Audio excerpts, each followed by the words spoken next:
Israeli হামলায় আবারও গাজায় তীব্র কান্নার সুর। ফিলিস্তিনের উপত্যকাটিতে বইছে রক্তের ফোয়ারা, কান্নার কোরাস ধ্বনিতে ভারী আকাশ বাতাস। গাজাবাসীকে সবসময় থাকতে হচ্ছে আতঙ্কে, কখন বোমা তাদের সব কেড়ে নেবে সেই অপেক্ষা। ইসরায়েলি হামলায় সবচেয়ে বেশি নির্মমতার শিকার হচ্ছেন নারী ও শিশুরা। নতুন করে শুরু হওয়া আগ্রাসনেও হাজারো শিশুর প্রাণ ঝরে গেছে। বহু পিতার কাঁধে উঠেছে সন্তানের লাশ। পৃথিবীর সবচেয়ে ভারী বোঝা বহন করেই ধ্বংসস্তূপের বুকে দাঁড়িয়ে আছে আজ গাজা। তবুও বিশ্ব নির্বিকার। বিচ্ছিন্ন কিছু নিন্দার বিবৃতি ছাড়া আর কোনো কার্যকর পদক্ষেপ নিচ্ছে না কেউই। উল্টো বিশ্ব মোড়লেরা ইসরায়েলের পাশে। গাজাকে ঝলসে দেয়া ভারী ভারী অস্ত্রও আসছে পশ্চিমা দেশগুলো থেকেই। কেবল পশ্চিমা নয়, গাজার বেলায় নির্বিকার শক্তিশালী আরব দেশগুলোও। ওআইসি কিংবা আরব লীগের যেন নিন্দা জানানো ছাড়া আর কিছুই করার নেই।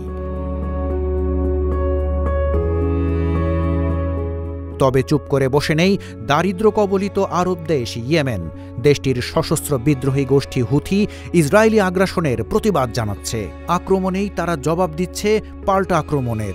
গাজায় নতুন করে ইসরায়েলি আগ্রাসন শুরু হওয়ার পর থেকেই ফের লড়াইয়ের ময়দানে নামে হুথি।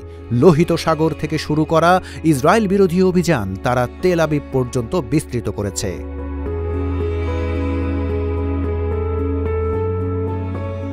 লোহিত সাগরে ইসরায়েলি মিত্র যুক্তরাষ্ট্রের যুদ্ধজাহাজগুলোকে হামলার লক্ষ্যবস্তু করেছে হুথি।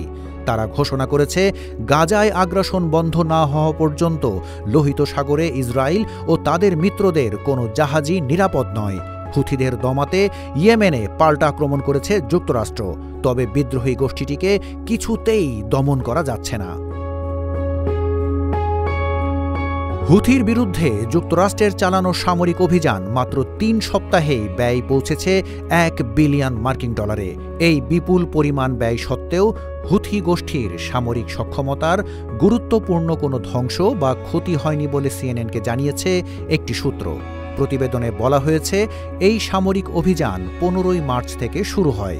এর মধ্যে মার্কিন বাহিনী হুথিদের লক্ষ্য করে ব্যয়বহুল অস্ত্র ব্যবহার করে বিমান হামলা চালিয়েছে।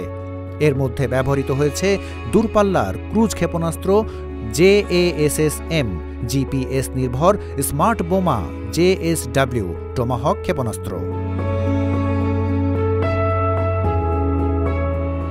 যুক্তরাষ্ট্রের প্রতিরক্ষা দপ্তরের কর্মকর্তারা এ সপ্তাহে জানিয়েছেন হুথিদের বিরুদ্ধে হামলায় দিয়াগো গার্সিয়া থেকে মোতায়েন করা বিমান B-2 স্টেলথ বিমান ব্যবহার করা হয়েছে। পাশাপাশি একটি অতিরিক্ত মানববাহী রণতরী, কয়েকটি যুদ্ধবিমান স্কোয়াড্রন এবং বিমান প্রতিরক্ষা ব্যবস্থা মধ্যপ্রাচ্য ভিত্তিক সেন্ট্রাল কমান্ড অঞ্চলে শীঘ্রই স্থানান্তর করা হবে। মার্কিন সূত্রগুলোর দাবি, হুথির কিছু লক্ষ্যবস্তু ধ্বংস করা সম্ভব হয়েছে ঠিকই, কিন্তু তা গোষ্ঠীটির সক্ষমতার বড় কোনো প্রভাব ফেলেনি। তারা এখন লোহিত সাগরের জাহাজে হামলা চালাচ্ছে এবং মার্কিন ড্রোন বিমান ভূপাতিত করেছে। যুক্তরাষ্ট্রের সামরিক কর্মকর্তারা বলছেন, নিজেদের অনেক শক্তি খরচ করেও পেন্টাগন সুবিধা করতে পারছে না। বিপুল পরিমাণ গোলাবারুদ, জ্বালানি এবং সময় ব্যয় হচ্ছে। তাই প্রশ্ন উঠছে, হুথিকে এমন অপ্রতিরোধ্য করল কারা? দরিদ্র দেশের বিদ্রোহী গোষ্ঠীটি কোথায় পেল এত শক্তি?